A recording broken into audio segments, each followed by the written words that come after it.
क्या आपने कभी सोचा है कि 26 जनवरी 2021 के ही दिन लाल किले पर जिनको किसान बताया जा रहा था, उन्होंने धावा बोलकर तिरंगे को हटाते हुए अपना झंडा लगाने का प्रयास क्यों किया था?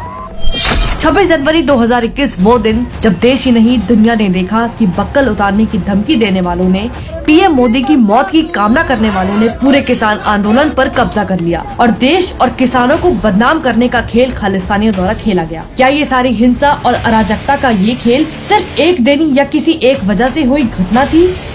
तो जवाब है नहीं। 26 जनवरी को हुई हिंसा कोई अचानक से उठा कदम नहीं था, बल्कि इसकी तैयारी बहुत पहले से कर ली गई थी।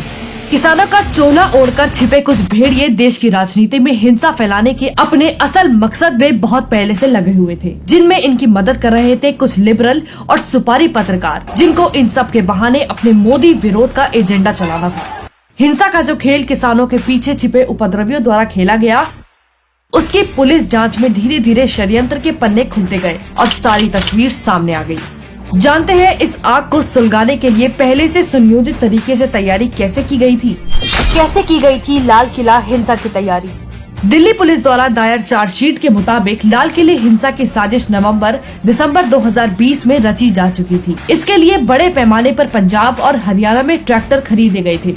2019 की तुलना में दिसंबर 2020 में पंजाब में करीब 94% अधिक ट्रैक्टरों की खरीद की गई थी और बात करें हरियाणा की तो वहां पर भी करीब 50% अधिक ट्रैक्टरों की खरीद की गई थी। दिल्ली पुलिस द्वारा दर्ज की गई 3223 पन्नों की चार्जशीट में इन उपद्रवियों का सच उजागर भी हो गया कि ये आतंकी लाल किले को भी घेर कर उस पर कब्जा जमाना चाहते थे। कैसे विदेश में बैठे खालिस्तानियों ने रिमोट से किया संचालन। जब आरोपियों को गिरफ्तार किया गया तो पुलिस जांच में खुलासा हुआ कि जिस वक्त आरोपी इकबाल सिंह लाल किले में हिंसक भीड़ को उकसाकर आतंक फैला रहा था, उस वक्त उसके मोबाइल पर कनाडा से फोन आ रहा था और वो लगातार फोन पर था। यही नहीं, इस घटना को अंजाम देने के लिए उसने 2 बार रेकी भी की थी। दिल्ली पुलिस द्वारा गिरफ्तार किए गए आरोपी इकबाल सिंह से पूछताछ के दौरान उसने ये बताया कि लाल किले पर धार्मिक झंडा फहराने के लिए खालिस्तान समर्थक संगठन सिख फॉर जस्टिस ने मोटी रकम देने का लालच दिया था। कैसे कांग्रेस ने किया समर्थन।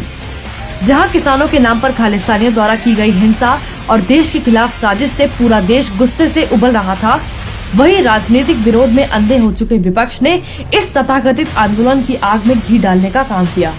चाहे आंदोलन की फंडिंग हो या राकेश टिकैत जैसे बदतमीज और भड़काऊ आदमी को बुला बुलाकर सम्मानित करना हो, विपक्ष ने भी देश विरोध के इस गंदे नाले में डुबकी लगाने से कोई परहेज नहीं किया। मतलब साफ था, कांग्रेस का हाथ देश में आग लगाने वाले गद्दारों के साथ। पंजाब की चन्नी सरकार ने तो एक कदम और बढ़ाते हुए इन आंदोलनजीवियों को 2-2 लाख के इनाम की भी घोषणा कर डाली। हमें याद रखना है कि कैसे पिछले साल गणतंत्र दिवस पर हुए इस हमले को दिल्ली पुलिस ने बहादुरी दिखाते हुए न केवल विफल किया, बल्कि उनके पत्थरों की बारिश, तलवारों के वार झेलकर और भीमकाय ट्रैक्टर का सामना करने के बाद भी खालिस्तानी गद्दारों के मंसूबों पर पानी फेर दिया। खालिस्तानियों और टुकड़े टुकड़े गैंग के मंसूबों पर पानी फेर हमारे लोकतंत्र, हमारे गणतंत्र की रक्षा करते हुए दिल्ली पुलिस के 394 जवान बुरी तरह घायल हुए।